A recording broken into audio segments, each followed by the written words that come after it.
du Père et du Fils et du Saint-Esprit. Amen. Ô Seigneur, envoie ton esprit et tout sera créé et tu renouvelleras la face de la terre. Seigneur notre Dieu, par l'illumination de l'Esprit Saint, tu as instruit le cœur de tes fidèles. Rends-nous dociles à ton esprit pour apprécier ce qui est juste et donne-nous toujours le réconfort de ta présence par Jésus le Christ, notre Seigneur. Amen. Le Évangile de Jésus-Christ selon saint Marc. Gloire à toi, Seigneur. En ce temps-là, Jésus prit avec lui Pierre, Jacques et Jean et les emmena eux seuls à l'écart sur une haute montagne. Et il fut transfiguré devant eux. Ses vêtements devinrent resplendissants d'une blancheur telle que personne sur terre ne peut obtenir une blancheur pareille. Élie leur apparut avec Moïse et tous deux s'entretenaient avec Jésus. Pierre alors prend la parole et dit à Jésus, « Rabbi, il est bon que nous soyons ici. Dressons donc 3 tentes, une pour toi, une pour Moïse et une pour Élie. » De fait, Pierre ne savait que dire, tant leur frayeur était grande. Survint une nuée qui les couvrit de son ombre, et de la nuée, une voix se fit entendre. « Celui-ci est mon fils bien-aimé, écoutez-le. » Soudain, regardant tout autour, ils ne virent plus que Jésus seul avec eux. Ils descendirent de la montagne et Jésus leur ordonna de ne raconter à personne ce qu'ils avaient vu avant que le Fils de l'homme soit ressuscité d'entre les morts.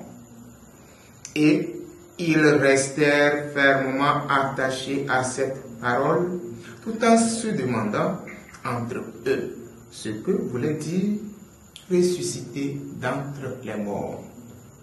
Acclamons la parole de Dieu. Louange à toi, Seigneur Jésus. Chers frères et sœurs, en ceci août, nous célébrons la fête de la transfiguration. La transfiguration, c'est la manifestation de la gloire de Dieu. Et le message que nous laisse cette fête, c'est que pour être transfiguré, il faut s'élever au-dessus des réalités du monde. C'est le sens de cette montée de Jésus avec ses disciples sur une haute montagne. En réalité, géographiquement, il n'y a pas une haute montagne en ce lieu. La tradition nous montre que c'est sur le mont Tabor. Et le mont Tabor n'est pas une haute montagne. Mais cette élévation, c'est l'élévation au-dessus des réalités du monde pour pouvoir rencontrer Dieu, pour que la gloire de Dieu se manifeste en nous et autour de nous. Sachons donc, chers frères et sœurs, nous élever au-dessus des réalités quotidiennes de notre vie pour manifester la gloire de Dieu en nous. Le deuxième message, c'est l'entretien que Jésus fait avec Élie et Moïse, qui représente pour tout juif la loi et les prophètes.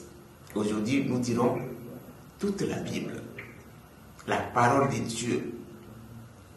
Jésus nous montre par cet entretien que nous devons nous aussi apprendre lui à nous entretenir avec Dieu dans la prière, mais aussi dans la méditation de sa parole, où il nous chuchote ses révélations, ses paroles, ce qu'il veut de nous, ses projets pour nous.